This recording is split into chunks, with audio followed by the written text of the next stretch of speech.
अस्सलामु अलैकुम। हमारे इस्लामिक मसाइल ऑफ इंडिया जो चैनल है उसके माध्यम से ये सवालात आपके सामने रखना चाहे हैं वो मैं आपके सामने रख रहा हूँ। इस्लामिक मसाइल ऑफ इंडिया हिंदुस्तान का एक मोतबर चैनल है। ऑनलाइन अपने सवालों का जवाब पाने के लिए इसको सब्सक्राइब करें और बेल आइकन को ज़रूर दबाएं। ये भाई मोहम्मद जुनैद सिद्दीकी हमारी मार्केट से ताल्लुक़ रखते हैं और मार्केट से ताल्लुक़ रखने वाले और भी कई भाइयों की तरफ से सवाल आया है कि जी हम मार्केट में कारोबार करते हैं, हमारी कपड़े की दुकानें हैं, रेडीमेड की हैं, तो क्या हमारा जो है पैसे के ज़रिए से ही ज़कात देना ज़रूरी है या ज़कात में हम अपना माल वगैरह कपड़ा वगैरह भी दे सकते हैं? क्या हमारी ज़कात माल और जो माल है या कपड़ा वगैरह है उसके ज़रिए से भी ज़कात अदा हो जाएगी? जी बिल्कुल हो जाएगी, सामान के ज़रिए से भी। और उस सामान की ऐसा नहीं है कि बढ़ाकर कीमत ना लगाएं, बल्कि दरमियानी कीमत लगाएं जो आम तौर से जिस रेट में वो जा सकता हो, और उस रेट के हिसाब से आप सामान, कपड़े, जिस चीज़ से आप निकालना चाह रहे हैं, अगर खाने का सामान है खाने का, पहनने का सामान है पहनने का, तो उससे भी ज़कात निकाल सकते हैं। पैसे ही कोई ज़रूरी नहीं है। जी शुक्रिया मुफ्ती साहब। इसी तरह मौलाना नदीम साहब हैं सलेमपुर गढ़ी से, मालूम करते हैं कि एक शख्स पर हमारा कर्ज़ है, वो अभी दे नहीं रहा है, तो अब उसकी ज़कात हम अभी अदा करें या बाद में अदा करें जब वो कर्ज़ हमें मिल जाए? देखिए, देन और कर्ज़ दो तरह के होते हैं, देने कवी और देने ज़ईफ़।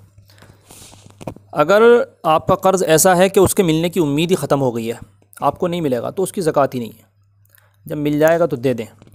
एक होता है देने कवी, जिसके मिलने की उम्मीद होती है, तो इसके बारे में भी यही है कि जब आपको मिल जाए तो गुज़िश्ता सालों की आप ज़कात अदा कर दें। मैं उसको मिसाल से समझा देता हूँ। मिसाल के तौर पर मौलाना आपके पास में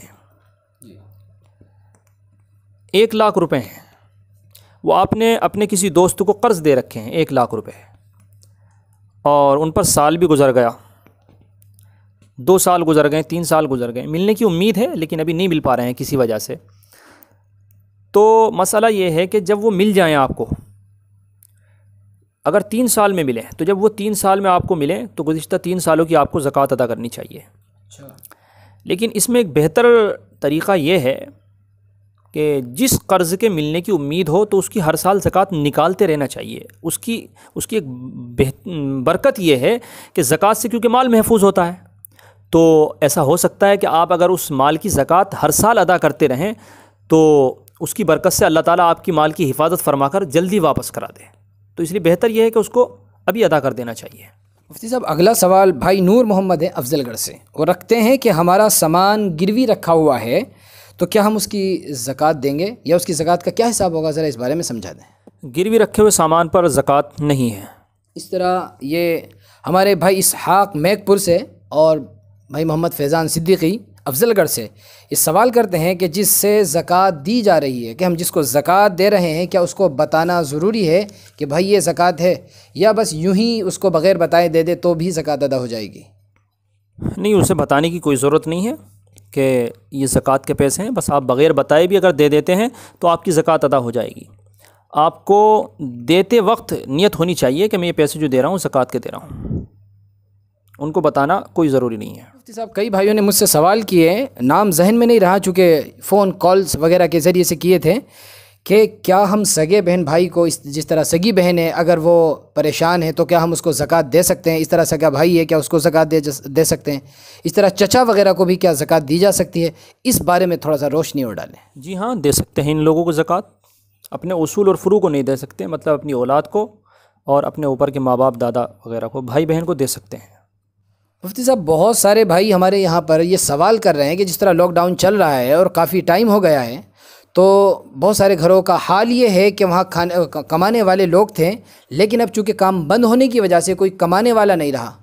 खाने वाले सारे हैं लेकिन कमाने वाला कोई नहीं है, तो क्या हम ऐसे लोगों को भी ज़कात दे सकते हैं? क्या उनको ज़कात लग सकती है?